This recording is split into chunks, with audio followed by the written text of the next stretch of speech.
Olá, pessoal. Nós já falamos sobre as utilizações do suíno, utilizações em geral na nossa atividade síncrona. Inclusive, vocês me ajudaram a desenvolver junto quais seriam as principais utilizações. Hoje nós vamos falar um pouco sobre outras utilizações do suíno, algumas dos quais certamente vocês já ouviram falar, outras ainda não ouviram, mas que são utilizações que, até certo ponto, que a gente pode chamar de nobres, uma vez que envolvem a medicina humana, envolvem o tratamento de algumas enfermidades, inclusive. E ao começar a falar sobre isso, vamos falar um pouquinho sobre uma raça que está bastante em voga atualmente, que é os chamados mini suínos, ou mini pigs também, se assim quiserem. Mini pigs ou mini suínos, vocês vão ter mais detalhes na aula sobre raças, a respeito das principais raças, inclusive, que são utilizadas como mini pigs, mas é importante que vocês saibam que, originalmente, os mini pigs eles não foram desenvolvidos para ser utilizados como pet, eles foram desenvolvidos como atividade nobre, porque um dos principais problemas que a humanidade vem enfrentando, e principalmente quando se refere, por exemplo, a artistas de cinema, de televisão, eles tentaram de alguma forma barrar o processo de envelhecimento. Então se busca várias fórmulas, produtos, cosméticos, etc., tentando fazer com que os efeitos do envelhecimento sejam retardados. Ora, nós já vimos que o suíno, ele é o animal, e nós vamos ver com mais detalhes ainda, que mais se assemelha ao humano em termos de fisiologia, por exemplo, em termos do funcionamento dos órgãos dele também. Vimos inclusive a classificação zoológica, e então não é por acaso que ele vem sendo utilizado na pesquisa. Então, o suíno seria um excelente modelo para tu verificar esse processo de envelhecimento e testar alguns produtos visando retardar esse envelhecimento. Só que se nós pegarmos o suíno convencional e desenvolvermos esse suíno e criarmos esse suíno até chegar na idade adulta, vai ser um animal que vai pesar 200, 250, 300 quilos, dependendo da linhagem ou da raça que se trabalhar. Então fica inviável trabalhar com esse animal em laboratório, fica inviável a questão da alimentação, fica inviável a questão do espaço necessário, do número de repetições que seria necessário, do número de animais, a questão da alimentação, dos dejetos, enfim. Então, para isso, inicialmente se começou a trabalhar com mini pigs, né? Então, vamos falar um pouquinho sobre eles. Os mini pigs foram desenvolvidos principalmente, aqui falando então da utilização do suíno ou utilizações na medicina humana, uma vez que os suínos adultos são inviáveis para trabalhar em laboratório de pesquisa médica. Então, se vem trabalhando com os mini pigs. Vocês têm aqui alguns exemplos, né? Em geral são realmente pequenos, aqui são até filhotes, obviamente, mas já com uma certa idade. Aqui do lado de um gato, para vocês terem uma ideia, aqui de uma xícara, né? E uma vez, como eu falava antes, se podia pensar, tá, mas por que tu não utiliza leitões, então? Leitões convencionais para fazer esse tipo de trabalho que a gente está falando. Porque os leitões, entre aspas, convencionais, que seria, por exemplo, na fase de lactação e depois na fase de creche, são animais que não representam o tamanho adulto, né? Não representam, eles são uma fase bastante jovem. Portanto, eles não dariam resultados compatíveis com a fisiologia ou comparáveis com a fisiologia de humanos adultos, né? Então, por isso que a gente não utiliza suínos muito jovens ali, os desmamados. Então, os suínos, no caso os mini pigs aqui, eles têm dimensões compatíveis com o uso em laboratório e também permite emprego como modelo de experimentação em várias áreas da pesquisa médico-biológica. As vantagens são o tamanho pequeno, o manejo dele é bastante facilitado, além de apresentar boa caracterização genotípica e fenotípica. Então, ele vai chegar no tamanho adulto, para que vocês tenham uma ideia do tamanho do bulldog inglês. Não passa muito disso, se for realmente um mini suíno. Então, obviamente que é muito mais fácil trabalhar com ele em laboratório, tendo o tamanho do bulldog inglês, no máximo, do que trabalhar com o suíno convencional. Então, eles foram originalmente desenvolvidos com esse propósito, para que se pudesse testar medicamentos, produtos, cosméticos, com o objetivo de tentar retardar o envelhecimento. Em leitões, nesse caso aqui, em suínos, que permite trabalhar com eles na fase adulta, eles ainda assim mantendo um tamanho pequeno, porém com a fisiologia já de animais adultos que são. Então, esse foi o principal objetivo do desenvolvimento do mini suíno. Obviamente que depois derivou para outros usos, dentre os quais, como vocês veem hoje, né, já teve até em novelas, em filmes, verificar o seu uso como pet, né, um animal que é bastante esperto, que interage bem com os seres humanos, interage bem com outros animais, convive muito bem, é muito querido, assim, o pessoal gosta muito porque ele faz o que, né, tu pode brincar com ele, como faz com o cachorro, com o gatinho, e ele é muito querido, realmente. Exige alguns cuidados, diferente de outros pets, mas aí, se vocês procurarem no YouTube, procurarem em alguns outros locais, vocês vão ver, tem várias explicações de como fazer para dar um manejo adequado e dar né, um cuidado especial para eles, mas são, sem dúvida, uma boa pedida para pets. Só que exige muito cuidado, exigem bastante atenção também, né? Porque eles são bem carinhosos, mas precisam de carinho também. Mas enfim, vamos falar agora, virando a página, de, de um outro grupo de suínos que vem sendo utilizados na medicina humana. E é importante que vocês tenham em mente que quando eu falo desses suínos, eles são suínos criados em condições completamente diferentes daqueles que são criados em granjas convencionais, em granjas comerciais. Eles são criados em ambiente semelhante a um hospital. Para que vocês tenham uma ideia, eles nascem a partir de um parto cesáreo, por exemplo. Eles não têm contato com a mãe. Eles, assim que nascem, eles são colocados dentro de um ambiente completamente esterilizado. São colocados num ambiente em que as pessoas que vão tratar esses leitões, eles não respiram o mesmo ar, são aquelas pessoas que usam aquelas roupas, tipo roupa de astronauta que a gente vê nos filmes. Eles recebem um alimento também completamente esterilizado, eles não têm contato nenhum com nenhum tipo de patógeno. E isso é fundamental para que você tenha certeza que nós vamos trabalhar com animais que são comprovadamente sadios e que não há risco de ter alguma doença ou de trazer alguma doença para quando forem utilizados os seus órgãos ou forem utilizados para desenvolver, por exemplo, algum medicamento. Então, são esses que a gente vai estar falando. Então, não pense que a gente vai chegar numa granja comercial, pegar o suíno e fazer um trabalho com a medicina humana. É diferente. Eles são criados em condições completamente diferentes, em ambientes, como eu falei antes, semelhante a um hospital.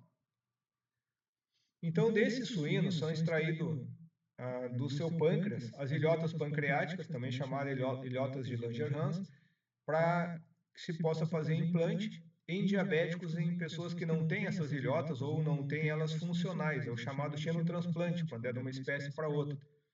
Importante lembrar que o pâncreas é o responsável pela produção de insulina, que é o que vai ser responsável pela entrada de açúcar nas células e diminuir com isso a sua taxa no sangue. Então é muito importante. Tem pessoas que nascem sem essas ilhotas pancreáticas funcionais, ou por algum motivo, alguma doença, ou mesmo por fatores genéticos, ela para de funcionar em algum determinado momento da vida. Então, o pâncreas do suíno fornece essas ilhotas que pode ser usada em transplante em humanos, em diabéticos que não as possuem, e a partir daí passa a ter o funcionamento normal. Também do suíno, retirado o ACTH, que é o hormônio adenocorticotrófico, ele é obtido a partir da pituitária do suíno e é usado na medicina humana para o tratamento de artrites e doenças inflamatórias. Isso é muito utilizado nos Estados Unidos, onde o pessoal lá muito cedo começa a ter problemas de artrites e outras doenças inflamatórias, principalmente porque eles têm um consumo muito grande dos chamados junk foods, né? O consumo, por exemplo, de ir numa dessas redes que tem de lanche fast food, e já saem de manhã tomando aquele refrigerante que todo mundo conhece, né? E aquilo ali certamente tem um impacto bastante grande depois no decorrer da vida da pessoa, quando tu começa desde criancinha já a fazer o consumo, né? Então, isso é um problema que acaba depois gerando uma série de situações no organismo, uma série de problemas, dentre os quais as artrites. E o ACTH da pituitária do suíno ajuda a fazer esse tratamento. Também a glândula tireoide do suíno é utilizada em pessoas que têm problema de hipotireoidismo, né? Então se faz dessa tireoide do suíno, se produz um medicamento que é fornecido para pessoas que têm problema de hipotiroidismo ou tireoide pouco ativo. Também dos pulmões do suíno é retirada uma substância chamada de surfactante, e essa substância ela é bem importante para o tratamento de bebês humanos que nascem com a chamada síndrome da imaturidade pulmonar. Eles não têm, por serem imaturos ainda, os pulmões, eles correm o risco de colabar, correm o risco de colar um no outro e o neném acabar morrendo por asfixia. Então, essa substância serve como lubrificante e diminui com isso o risco do neném acabar morrendo por um problema de asfixia. Uma outra utilização importante do suíno na medicina humana é a pele. A pele do suíno é muito parecida com a pele do humano e é fácil da gente identificar quando um produto é feito, uma carteira, por exemplo, um cinto, uma alpargata, uma boina, uma jaqueta é feita com a pele do suíno, né? E se vocês olharem, ela é maleável, ela é bem maleável, o couro não é, essa pele não é brilhosa, e se vocês pegarem o punho de vocês, fecharem e olharem, vocês vão ver uma série de folículos pilosos, e na do suíno também tem esses folículos pilosos, é muito parecido, né? Então, ela é usada, a pele, em transplantes temporários em pessoas que sofreram queimaduras de terceiro grau, que causa grande descontinuidade de pele.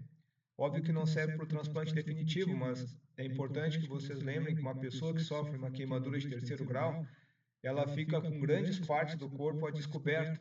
E muitas vezes uma das principais causas, às vezes a pessoa ela sofre essa queimadura e acaba não morrendo pela queimadura em si, mas por uma infecção naquele local, por ele ter que ficar descoberto, recebendo uma série de tratamentos ali, recebendo toda uma hidratação adequada com medicamentos, porque ao ficar exposta, aumenta esse risco de infecção. E a pele do suíno é usada nesse transplante temporário, ajudando que haja cicatrização naquele local onde foi afetado.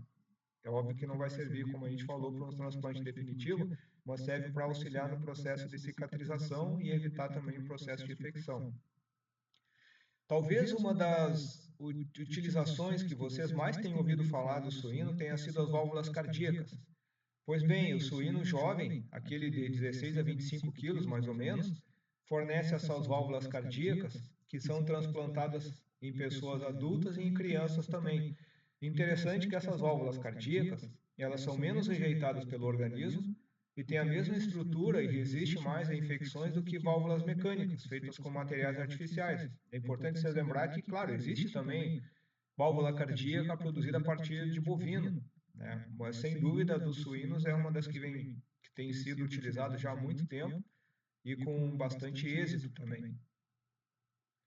Também do suíno é obtido a partir da mucosa do intestino a heparina, e ela tem propriedade anticoagulante e vem sendo utilizada na medicina humana nos casos de tromboses também.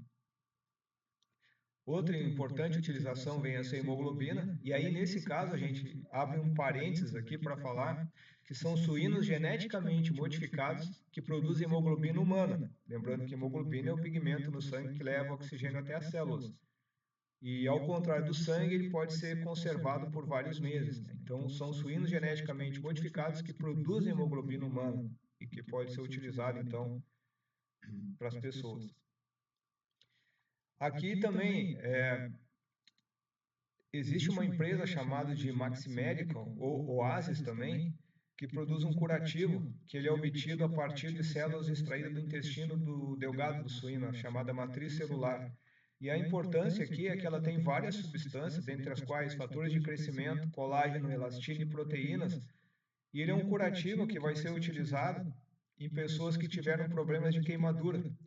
Então, as células humanas vão se integrando através dessas substâncias, principalmente colágeno, elastina, proteína, até gerar uma cicatrização perfeita e sem marcas. Então, naqueles casos que eu falei para vocês de ter uma queimadura de terceiro grau, para que vocês tenham uma ideia, esse Oasis foi bastante utilizado quando teve aquele incêndio na Boate Kiss. Várias pessoas tiveram problema de queimaduras de terceiro grau, várias pessoas tiveram queimaduras graves, e esse produto foi fornecido pela empresa e aí foi utilizado.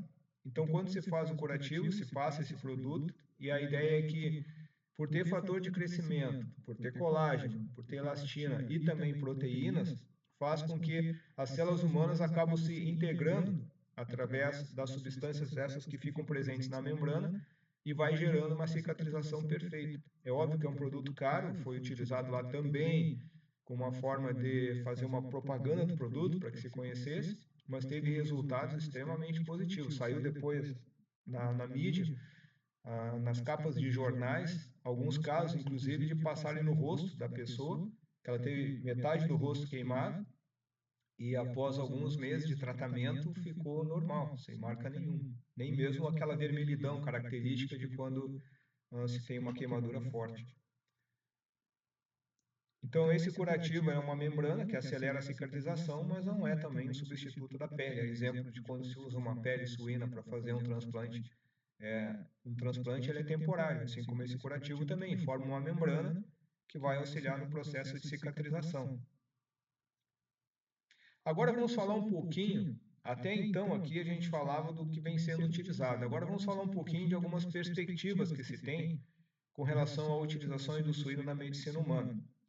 Então, tem suínos desenvolvidos com genes humanos, a exemplo do que eu falei da hemoglobina para vocês, aqui uma empresa chamada de Telegraph ou Quimeras, e que desenvolveu esses suínos com genes humanos em função da falta de órgãos humanos para transplante. Vocês sabem que existe uma longa fila, né, de pessoas que estão esperando um órgão, ou mais de um órgão para a realização de transplantes, e muitas vezes a pessoa acaba morrendo, porque não consegue um doador compatível. Infelizmente, isso é fato, é triste. E em função desses suínos desenvolvidos com genes humanos, a ideia é que a partir deles se possa obter órgãos inteiros, não só as ilhotas, não só a válvula cardíaca, mas órgãos inteiros, para que possam ser utilizados em transplantes para humanos, em xenotransplante. Então, se diz que em poucos anos será possível o transplante celular e também o transplante de córneas, em função da similaridade que tem as córneas humanas e as córneas dos suínos também. Num futuro próximo, se fala em transplantar órgãos maiores, como pulmões, coração, rins. Até o momento já foram feitos alguns estudos com animais, mas tem ocorrido alguns problemas, ou a formação de coágulos, ou problemas de hemorragia, ou problemas de uma rejeição muito grande também, que os medicamentos não são capazes de fazer esse controle. Então, os tempos de sobrevivência desses órgãos suínos em humanos variam de poucos dias, no caso dos pulmões, até em torno de 6 a 8 meses no caso de coração. Você deve estar pensando, tá, mas já foram feitos esses estudos com humanos? Sim, já foram feitos.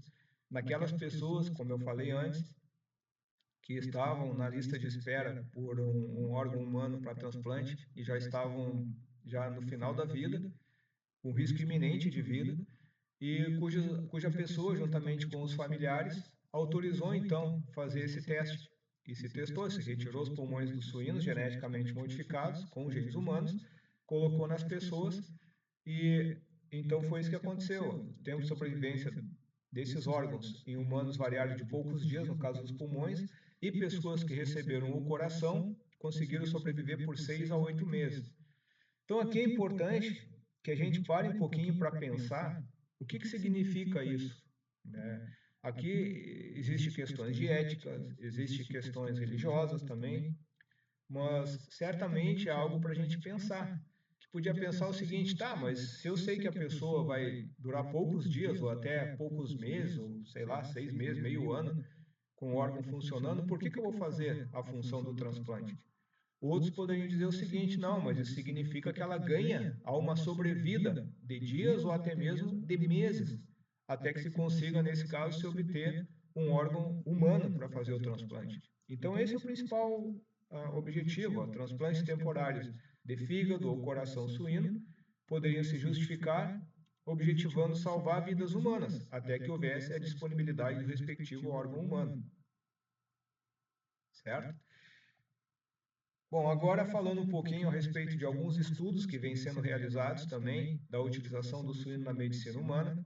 Vocês sabem que, certamente, vocês já conheceram alguém, ou já viram alguém com problema de mal de Parkinson, Mal de Parkinson, a pessoa fica tremendo, né? A pessoa chega um ponto que ele vai se intensificando essa falta de mobilidade da pessoa, ela não consegue ter o controle, por exemplo, de uma colher para poder se alimentar, e às vezes chega um ponto que é uma doença neurodegenerativa, progressiva e crônica.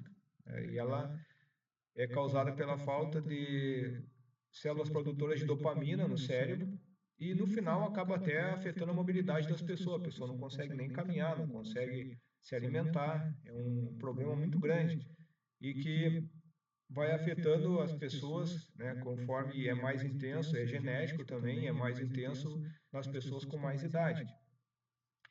Daí, um estudo do Boston Medical Center, nos Estados Unidos, realizou um implante de células de embriões suínos no cérebro de 12 pessoas que já estavam em estado avançado da doença, do mal de Parkinson, tentando com isso aumentar a produção de dopamina. E com isso, 10 pacientes melhoraram em até 19% a sua mobilidade, ou seja, pessoas que não conseguiam mais se movimentar sozinhos, sem o auxílio de alguma outra pessoa conduzindo, conseguiram melhorar em até 19% a sua mobilidade, utilizando então células de embriões suínos. Epilepsia também é um outro problema, vocês já devem ter visto alguém tendo um ataque epilético, né? É bastante perigoso. Quando a gente vê uma pessoa tendo um ataque, deve procurar sim ajudar. Eu já ouvi pessoas falando, tendo a aberração de falar que não tem que cuidar, porque a pessoa que tem epilepsia vai babar e aquela baba vai te contaminar e tu vai ficar com epilepsia. Pessoal, não tem nada a ver isso, nada a ver. É uma doença que ela geralmente é de cunho genético, mas pode ter outras causas também, que leva a convulsões nervosas. E o que a gente tem que fazer é acudir a pessoa, é segurar a pessoa de lado, a cabeça de lado, não deixar ela ficar se debatendo para não se machucar, né, e cuidar para que ela não se afogue com a baba e aquilo vai passar. Inclusive a pessoa que é epilética até já sabe quando vai ter um ataque e já vai procurando um local para ir, né, ir se abrigando e tal. Muito bem, um estudo na Universidade de Harvard, nos Estados Unidos, eles, num estudo, utilizaram células de feto suínos contendo substâncias inibidoras dessas convulsões. E essas células foram implantadas no cérebro de pacientes epiléticos com convulsões intratáveis. O que significa isso? São aquelas pessoas que já nem saem mais de casa. Tem vários ataques durante o dia e que já não tem mais medicamento que faça efeito. Então, a pessoa está fadada a morrer, no caso, né? E nesse caso se conseguiu reduzir em 40% a frequência das convulsões, né, utilizando células de fetos suínos. Então é uma outra área que vem sendo bastante estudada e com um resultado bem interessante. Também uma outra área importante é a reconstrução de tecidos danificados. Então a Universidade de Purdue fez um estudo, também a Universidade de Purdue é norte-americana, em que pesquisadores isolaram material genético retirado de uma parte do intestino de suínos, composto também por colágeno, proteínas e fatores de crescimento, e o material faz a reconstituição desses tecidos danificados, e aí com isso se consegue fazer o tratamento de ferimentos crônicos e também de incontinência urinária. E nos Estados Unidos, com relação à recuperação de impulsos nervosos agora, nos Estados Unidos tem mais de 200 mil pacientes com lesões irreversíveis na coluna vertebral e a cada ano acontece em torno de 8 mil casos novos. Os Estados Unidos, um dos grandes problemas deles, entre aspas, é que estão sempre envolvidos em uma série de conflitos, né? E nesses conflitos resultam em pessoas com muitas lesões, com muitos traumas. Então, a cada ano eles têm um número bastante elevado. E para esse tipo de problema, a Universidade de Yale desenvolveu, os cientistas restauraram a transmissão de impulsos nervosos na medula espinhal danificada de ratos, através do transplante de células de suínos responsável por impulsos olfatórios ao cérebro. Então, esse foi outro aspecto importante. Não sei se vocês chegaram a conhecer, na época que eu era jovem, e já vai bastante tempo isso, o Superman da minha época era o Christopher Reeve. Então, era um cara bonitão, um cara alto, um cara, né, galã lá de Hollywood. Ele, infelizmente, depois de ter feito os filmes, ele sofreu uma queda de um cavalo e ficou paraplégico. Paraplégico. paraplégico. Bom, enfim, você sabe o que eu estou falando. Ficou sem os movimentos do pescoço para baixo e sem conseguir respirar, sem uso de auxílio mecânico. Então estava, né, uma pessoa com posses, uma pessoa conhecida, ele criou uma fundação, a família dele criou uma fundação, justamente para ajudar pessoas que tiveram esse tipo de problema e tentar, de alguma forma, fazer com que retornasse os movimentos. Eu, como me apresentei lá no início, na primeira aula, eu fiz doutorado na Universidade de Kentucky, nos Estados Unidos, onde a área médica é bastante forte também. E, e ele esteve lá, o Christopher Reeve, no pessoal lá do Medical Center, dentro dessa fundação dele, fazendo uma série de estudos também, e juntamente com esse trabalho da Universidade de Yale, esse estudo que foi feito, eles conseguiram fazer com que ele conseguisse respirar novamente, sem o auxílio de materiais, sem o auxílio de equipamentos mecânicos, no caso, já estava conseguindo respirar e começou a falar também aos pouquinhos, em função desses estudos. Ele não chegou a recobrar os movimentos, depois passou um tempo, ele acabou morrendo, né, por uma infecção, mas é algo assim que preocupa bastante e que aqui no Brasil acontece também. Há muitas vítimas de acidente, motociclistas, acidentes de automóvel também, que deixam pessoas já com lesões irreversíveis na coluna. E muitas vezes é que é um estudo que vem sendo feito justamente para tentar fazer com que se consiga trazer novamente esses impulsos nervosos. Então, esse trabalho ele foi estimulado a formação de novas ligações nervosas e a produção da bainha de mielina. Então, essas novas ligações nervosas, porque as antigas que foram rompidas não vão funcionar mais. Então, você tem que buscar outros tipos de ligações. E aí que se diz que os suínos poderão ser a mais promissora fonte de células para a recuperação de lesões da medula espinhal. Eu falei antes para vocês que um dos transplantes que era iminente, que faltava bem pouco para acontecer, era justamente o transplante de córnea, em função da similaridade que tem a córnea e o sistema de visão do suíno em comparação com o do humano. Então, o suíno representa o modelo ideal para estudar o impacto do transplante de córnea, em função dessa similaridade, como eu falei, em tamanho, anatomia e histologia com a de humanos, a parte ocular.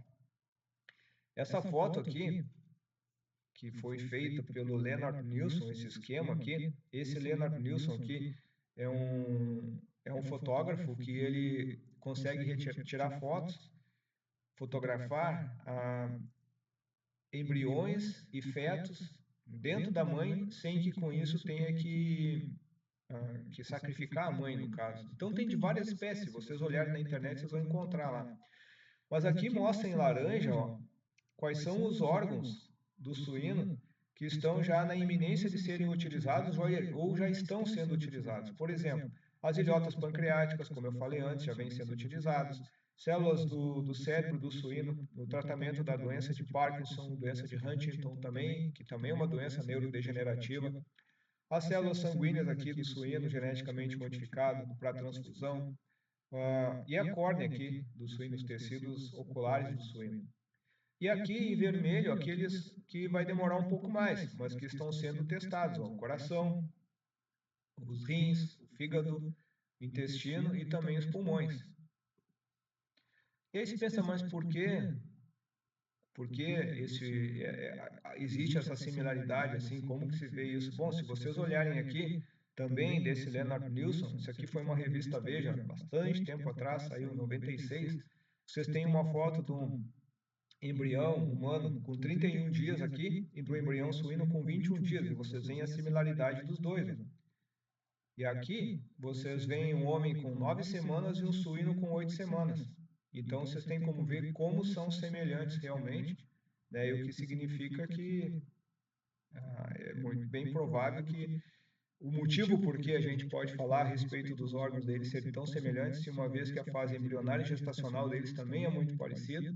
E repito, a gente já mostrou inclusive a classificação deles, né, já mostramos a classificação zoológica, o quanto eles são semelhantes também.